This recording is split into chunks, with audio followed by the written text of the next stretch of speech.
Hi everyone. So in this video I am going to discuss the beats. So the definition of beats is when two sounds of slightly different frequencies are traveling in same direction, then the resultant wave gives the waxes and bands periodically. So when two sounds of slightly different frequencies are traveling in the same direction, then the resultant wave gives the waxes and bands periodically. Waxes and bands are periodically. The example of, for example, the sound of a police jeep. The sound, sometimes the sound gives the maximum sound, again the minimum sound comes, again the maximum sound comes, again the minimum sound comes. The maximum sound or the maximum amplitude is called waxes. The minimum sound or the minimum amplitude is called the bands. So మీరు police jeep sound కానీ వినినట్టయితే ఒకేసారి maximum sound వస్తుంది, అలాగే minimum sound వస్తుంది. ఒకేసారి maximum sound, minimum sound. ఆ maximum minimum సౌండ్స్ని మనం waxes and bands అంటాం. ఇక్కడ ఏం చెప్తుంది డెఫినేషన్ అంటే, మనకి రెండు ఫ్రీక్వెన్సీస్, రెండు సౌండ్ వేవ్స్ని తీసుకోండి, ఓకేనా. సో ఎప్పుడైతే టూ సౌండ్ వేవ్స్ తీసుకున్నామో వాటి యొక్క ఫ్రీక్వెన్సీ ఎలా ఉండాలంటే స్లైట్లీ డిఫరెంట్గా ఉండాలి, అంటే చాలా స్లైట్గా ఉండాలి, స్లైట్లీగా ఉండాలి. ఫర్ ఎగ్జాంపుల్, నీ దగ్గర ఒక ట్యూనింగ్ ఫోర్క్ ఉందనుకోండి. సో ఆ యొక్క ట్యూనింగ్ ఫోర్క్ యొక్క ఫ్రీక్వెన్సీ 20 హెడ్జెస్ ఉంది. సో ఇంకొక ట్యూనింగ్ ఫోర్క్ ఉంది, దాని యొక్క ఫ్రీక్వెన్సీ ఎంత ఉంది, 21 ఉందనుకోండి. సో ఇక్కడ వీటి యొక్క ఫ్రీక్వెన్సీస్ అనేవి స్లైట్లీ డిఫరెంట్. సో ఎప్పుడైతే స్లైట్లీ డిఫరెంట్ ఉన్న టూ సౌండ్ వేవ్స్ని తీసుకున్నాము అనుకో, ఆ రెండు ఏమవుతాయి అంటే ఇంటర్ఫీర్ అవుతాయి. సో ఆ రెండు కూడా ఏమవుతాయి, ఇంటర్ఫీర్ అయ్యి మనకి సౌండ్ అనే దాన్ని ప్రొడ్యూస్ చేస్తుంది. The resultant wave, the resultant sound, the resultant wave or the resultant sound gives the waxes and bands. So ante for example, so this is a first wave, so this is a first wave, okay. So next ఏంటి, slightly different అంటే slightly డిఫరెంట్గా మనం తీసుకున్నట్టయితే this is the another wave. So ఇక్కడ చూడండి, ఈ రెండు waves యొక్క యాంప్లిట్యూడ్ అనేది ఏమైంది, మ్యాక్సిమం అయింది. అంటే మ్యాక్సిమం అయిందంటే కన్స్ట్రక్టివ్ ఇంటర్ఫిరెన్స్ అయింది. కన్స్ట్రక్టివ్ ఇంటర్ఫిరెన్స్ ఏంటంటే ఏమైనట్టు, మ్యాక్సిమం యాంప్లిట్యూడ్ అయినట్టు. సో ఎప్పుడైతే కన్స్ట్రక్టివ్ ఇంటర్ఫిరెన్స్ అయిందో అక్కడ నీకు ఏమైంది, సౌండ్ అనేది మ్యాక్సిమంగా వచ్చింది. తర్వాత ఇక్కడ డిఫరెన్స్ అనేది వచ్చింది, మనకి కొంత యాంప్లిట్యూడ్ అనేది డిఫరెన్స్ వచ్చింది, అంటే దాని యొక్క సౌండ్ అనేది మనకి తగ్గుతుంది. ఇక్కడ సౌండ్ తగ్గుతుంది. ఇక్కడ చూసినట్టయితే కంప్లీట్గా ఈ వేవ్ రెండు కూడా మనకి పర్పెండిక్యులర్గా ఉన్నాయి, అంటే ఇక్కడ డిస్ట్రక్టివ్ ఇంటర్ఫిరెన్స్ అనేది జరిగింది. ఎప్పుడైతే డిస్ట్రక్టివ్ ఇంటర్ఫిరెన్స్ జరిగిందో సౌండ్ అనేది మినిమం వస్తుంది. సో జీప్ సౌండ్ అనేది ఒకేసారి మ్యాక్సిమం వచ్చి స్లోగా తగ్గుతూ స్లో అయిపోతుంది, మళ్ళీ మ్యాక్సిమం వస్తుంది, ఓకే. ఆ మ్యాక్సిమం మినిమం సౌండ్స్ని మనం ఏమంటామంటే వ్యాక్సెస్ అండ్ బ్యాండ్స్ అని అంటాం. నెక్స్ట్ ఇప్పుడు బీట్ యొక్క ఫ్రీక్వెన్సీ నేను డిరైవ్ చేస్తాను. ఫస్ట్ ఏం తీసుకుంటానంటే ఫస్ట్ వేవ్ యొక్క ఫ్రీక్వెన్సీని, ఫస్ట్ వేవ్ యొక్క డిస్ప్లేస్మెంట్ ఈక్వేషన్ తీసుకుంటాను. సో ఫస్ట్ వేవ్ యొక్క డిస్ప్లేస్మెంట్ ఈక్వేషన్ ఏమవుతుంది మనకి, y1 = a cos ω1t. So equation ఎలా వచ్చింది అంటే, మీరు ఆల్రెడీ ఆసిలేషన్స్ లెసన్లో మనకి యూనిఫామ్ సర్క్యులర్ మోషన్లో, so these are the diameters particle అనేది మూవ్ అవుతున్నప్పుడు, సో n అనేది పర్పెండిక్యులర్ ఫుడ్గా తీసుకుంటే మనకి ఏం తీసుకుంటే అప్పుడు సైన్ థీటా = సో దీన్ని ఓ అనుకుని దీన్ని పి అనుకుంటే ON/OP అని రాసి ఫైనల్గా y = a sin ωt అని డిస్ప్లేస్మెంట్ ఈక్వేషన్ ఫైండ్ అవుట్ చేస్తాం. దీని నుంచి మనం వెలాసిటీ యాక్సలరేషన్ కట్టి ఫైనల్గా a ప్రపోర్షనల్ టు -x అనేది ఫైండ్ అవుట్ చేసాం. సో ఇది డిస్ప్లేస్మెంట్ ఈక్వేషన్. ఇన్ దిస్ నేను cos ωt అని తీసుకుంటాను. So this is the first wave యొక్క displacement equation. Next so second wave యొక్క displacement equation same but slightly different కాబట్టి ఇక్కడ ω1 ω2 తీసుకున్నాం. సో ఎప్పుడైతే ఆ టూ వేవ్స్ అనేవి సో ఇలా ట్రావెల్ అయినప్పుడు ఆటోమేటిక్గా ఇంటర్ఫిరెన్స్ అనేది జరుగుతుంది. ఇంటర్ఫిరెన్స్ జరిగినప్పుడే మనకు వ్యాక్సెస్ అండ్ బ్యాండ్స్ అనేవి ఫామ్ అవుతాయి, అంటే సౌండ్ అనేది మనకి వినిపిస్తుంది. సో ఇంటర్ఫిరెన్స్ కాబట్టి y = y1 + y2 చేయండి. సో y = y1 అంటే a cos ω1t plus a cos ω2t. So common A తీసేస్తే మనకి ఫైనల్గా cos omega 1t plus cos omega 2t. So ట్రిగనోమెట్రీలో మనకు ఒక ఫార్ములా ఉంది, ఏంటంటే అది cos A plus cos B is equal to 2 cos A minus B by 2 cos A plus B by 2. So cos a plus cos b is equal to 2 cos a minus b by 2 cos a plus b by 2. So ఇప్పుడు ఇక్కడ మనం substitute చేస్తే ఈ ఫార్ములాని, so 2 ఉంది కాబట్టి 2, ఇక్కడ ఏ ఉంది కాబట్టి ఏ, కాస్ ఏ అంటే ఇక్కడ ఒమేగా 1t, ఇక్కడ b అంటే omega 2t. So omega 1 minus omega 2, omega 1 minus omega 2 అంటే టీని ఇక్కడ నేను కామన్ తీస్తున్నాను by 2. Next cos A plus B కాబట్టి omega 1 plus omega 2 by 2 into t. So this is the resultant wave. So this is the resultant wave. ఇందులో amplitude అనేది ఏంటంటే this is the amplitude. ఎప్పుడైనా సరే ఇక్కడ చూడండి, ఫర్ ఎగ్జాంపుల్ ఈ యొక్క డిస్ప్లేస్మెంట్ ఈక్వేషన్ తీసుకుంటే ఇక్కడ ఏ అనేది ఏమైంది మనకి యాంప్లిట్యూడ్ అంటాం, ఇదేమో కాస్ ఫంక్షన్. ఇక్కడ కూడా అంతే, ఇక్కడ 2a కాస్ ఒమేగా మొత్తాన్ని కూడా యాంప్లిట్యూడ్ అంటాం, ఇదేమో కాస్ ఫంక్షన్ అవుతుంది. సో ఇప్పుడు యాంప్లిట్యూడ్ ఏమైంది మనకి A is equal to 2a cos omega 1 minus omega 2 by 2 into 2t. So this is the amplitude of the resultant wave.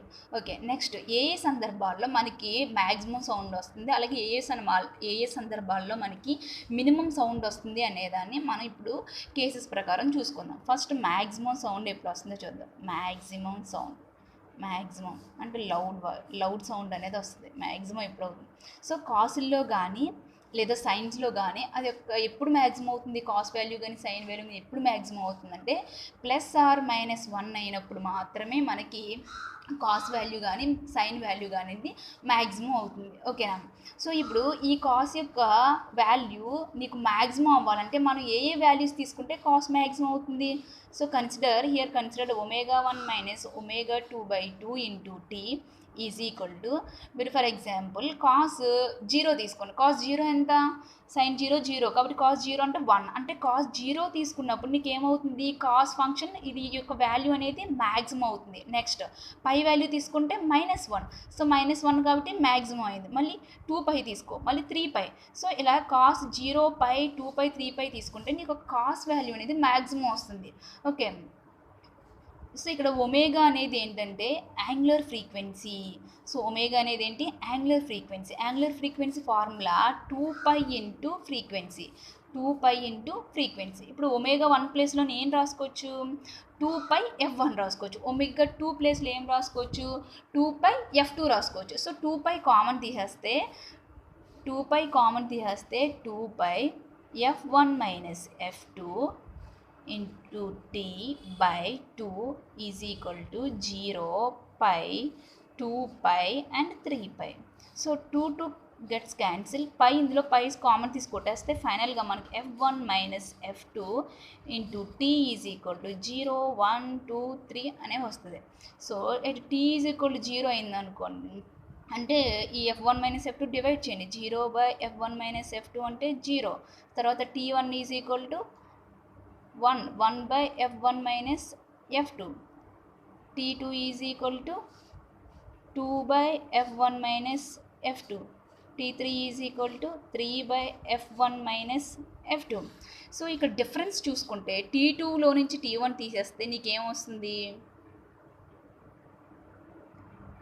t1లో నుంచి t తీసేస్తే మనకి ఫైనల్గా f1 మైనస్ f2 వస్తుంది. లేదంటే t2లో నుంచి t1 తీసేసిన 1/f1 మైనస్ f2 వస్తుంది. లేదా t3లో నుంచి t2 తీసేసిన 1/f1 మైనస్ f2 అనేది వస్తుంది. అంటే the difference between the 2 consecutive waves is ఎంత? 1/f1 minus f2. So t2 minus t1 ఈజీగా 1/f1 మైనస్ f2 అని వచ్చింది. ఇప్పుడు the reciprocal of the time interval లేదా బీట్ ఇంటర్వెల్ ఏమవుతుందంటే బీట్ ఫ్రీక్వెన్సీ అవుతుంది. అంటే ఏంటి? సో ఫ్రీక్వెన్సీ ఏంటంటే new is equal to 1/t. So ఇప్పుడు టీని మనం రెసిప్రోకల్గా రాస్తే ఫైనల్గా మనకి ఏమొస్తుంది? ఫ్రీక్వెన్సీ వస్తుంది. So beat frequency is equal to ఏమవుతుంది అంటే f1 minus f2. So this is the beat frequency equation. So conditions maximum అయినప్పుడు మనకి ఇది వచ్చింది. ఇప్పుడు మినిమం అయినప్పుడు చూద్దాం. సో మినిమం కండిషన్స్ వచ్చినప్పుడు same W1 minus W2/2 into T is equal to ఎప్పుడు మినిమం అవుతుంది మనకి. సో ఎప్పుడు మినిమం అవుతుంది కాస్ వాల్యూ ఎప్పుడు అంటే మినిమం అంటే 0. సో కాస్ వాల్యూ నువ్వు π/2 వేసుకుంటే cos 90 ఎంత 0 అంటే సో π/2 వాల్యూ వేసినప్పుడు నీకు మినిమం అనేది వాల్యూ వస్తుంది. అలాగే 3π/2 0, 5π/2 0. సో ఈ వాల్యూస్ వేసుకున్నప్పుడు మనకి మినిమం అనేది వస్తుంది. సో ఒమేగా ప్లేస్లో ఏం రాసుకోవచ్చు మనం 2πf1 minus f2/2 into T is equal to π/2, 3π/2, 5π/2. Again మనం 2 గెట్స్ క్యాన్సిల్, పై క్యాన్సిల్ చేస్తే ఫైనల్గా f1 minus f2/2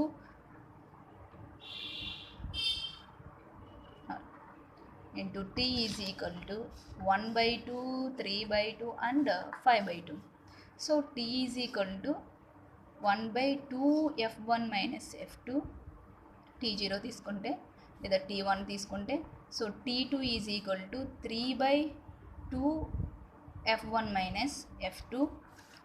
so T3 తీసుకుంటే 5/2 f1 మైనస్ f2. ఇక్కడ కూడా అంతే డిఫరెన్సెస్ మనం క్యాలిక్యులేట్ చేస్తే T2 మైనస్ T1 క్యాలిక్యులేట్ చేసినా లేదా T3 మైనస్ T2 చేసినా మనకి టైం ఇంటర్వెల్ లేదా బీట్ ఇంటర్వెల్ అనేది ఏం వస్తుందంటే సో 1/f1 మైనస్ f2 అనేది వస్తుంది. So this is the beat frequency. The beat frequency అంటే the number of beats per second is called the beat frequency. ఓకేనా. నెక్స్ట్ ఈ బీట్స్ వల్ల యూజెస్ ఏంటి అంటే మనకి ఒకటి అన్నోన్ యొక్క ఫ్రీక్వెన్సీని మనం ఫైండ్ అవుట్ చేయొచ్చు. ఫస్ట్ వన్ ఏంటి అన్నోన్ ఫ్రీక్వెన్సీ. ఇప్పుడు నీ దగ్గర ఒక 2 ట్యూనింగ్ ఫోక్స్ అనేవి ఉన్నాయి మనకి ల్యాబ్లో ఉంటాయి. సో ల్యాబ్లో చూసినట్లయితే 2 ట్యూనింగ్ ఫోక్స్ అనేవి ఉంటుంది. ఒకదాని యొక్క ట్యూనింగ్ ఫోర్క్ వాల్యూ ఎంత అంటే నీకు ఆల్రెడీ తెలుసు 340 హెడ్జెస్ అని. అంటే ట్యూనింగ్ ఫోర్క్ అనేది ఇలా ఉంటుంది మనకి 2 ట్యూనింగ్ ఫోర్క్స్ అనేవి ఇలా ఉంటాయి. సో ఒకదాని యొక్క ట్యూనింగ్ ఫోర్క్ అనేది నీకు 340 ఉంది అనుకోండి. దీని యొక్క ట్యూనింగ్ ఫోర్క్ తెలియాలి. సో దీని యొక్క ట్యూనింగ్ ఫోర్క్ ఫ్రీక్వెన్సీ ఎంతో తెలియాలి అంటే మనం సో రెండింటిని కూడా ఏం చేయొచ్చు అంటే రబ్బర్ హ్యామర్తో వీటి మీద హిట్ చేస్తే మనకి ఏమవుద్దంటే సౌండ్స్ అనేది వస్తుంది. మనకి పైకి లౌడ్గా సౌండ్ అనేది వస్తుంది. ఆ సౌండ్స్ ఎన్ని సౌండ్స్ అయితే ఉన్నాయో ఫర్ ఎగ్జాంపుల్ 6 సౌండ్స్ అనేవి వచ్చినాయి అనుకోండి మనకి పెద్దగా సౌండ్ వస్తుంది. ఎప్పుడైతే మనం ఒక రబ్బర్ హ్యామర్తో దీన్ని హిట్ చేస్తున్నామో ఆటోమేటిక్గా ఏమవుతుందంటే పెద్దగా సౌండ్ వస్తుంది. సో ఆ సౌండ్స్ అనేవి నీకు ఒక ఫర్ ఎగ్జాంపుల్ 6 బీట్స్ వచ్చింది అనుకో. సో ఫర్ ఎగ్జాంపుల్ దీన్ని f1 అనుకుందాం, దీన్ని f2 అనుకుంటే సో ద డిఫరెన్స్ 6 బీట్స్ వచ్చినాయి అనుకోండి. 340కి ప్లస్ 6 బీట్స్ యాడ్ చేస్తే నీకు 6 బీట్స్ యాడ్ చేయొచ్చు లేదా సబ్ట్రాక్ట్ చేయాలి. 6 బీట్స్ అని యాడ్ చేస్తే నీకు యొక్క అన్నోన్ ఫ్రీక్వెన్సీ వాల్యూ వచ్చేస్తుంది. లేదా 6 బీట్స్ మైనస్ చేస్తే నీకు ఈ అన్నోన్ ఫ్రీక్వెన్సీ వస్తుంది. బట్ ఎప్పుడు ప్లస్ చేయాలి ఎప్పుడు మైనస్ చేయాలంటే నువ్వు తీసుకున్న ఈ నోన్ యొక్క ట్యూనింగ్ ఫోర్క్ కంటే ఈ ట్యూనింగ్ ఫోర్క్ అనేది దాని యొక్క మాస్ తక్కువగా ఉందనుకో నువ్వు -6 చేయాలి. అలా కాకుండా నువ్వు తీసుకున్న ట్యూనింగ్ ఫోర్క్ కంటే ఈ ట్యూనింగ్ ఫోర్క్ యొక్క మాస్ ఎక్కువగా ఉంటే +6 చేస్తే నీకు ఏమవుతుందంటే మీకు ఈ అన్నోన్ ఫ్రీక్వెన్సీ వాల్యూ అనేది తెలుస్తుంది. సో బీట్స్ వల్ల మనకి ఏంటంటే అన్నోన్ యొక్క ట్యూనింగ్ ఫోర్క్ యొక్క ఫ్రీక్వెన్సీని ఫైండ్ అవుట్ చేయొచ్చు. అలాగే ఏదైనా మైండ్స్లో పాజిటివ్ గ్యాసెస్ అనేవి ప్రొడ్యూస్ అయినప్పుడు కూడా మనకి సౌండ్స్ అనేవి ఫామ్ అవుతుంది. అంటే గ్యాసెస్ తీసుకుంటే ఎప్పుడైతే వాటి యొక్క ఫ్రీక్వెన్సీ అనేది సేమ్గా ఉంది, ఎప్పుడైతే ఆ ఫ్రీక్వెన్సీలో స్లైట్లీ డిఫరెంట్ వచ్చిందనుకో మనకు సౌండ్స్ అనేవి ఫామ్ అవుతుంది. ఆ సౌండ్స్ని బేస్ చేసుకుని ఓకే మైండ్స్లో ఏదో ప్రాబ్లం వచ్చింది అని చెప్పేసి చెప్తారు. So these are the uses of the beats.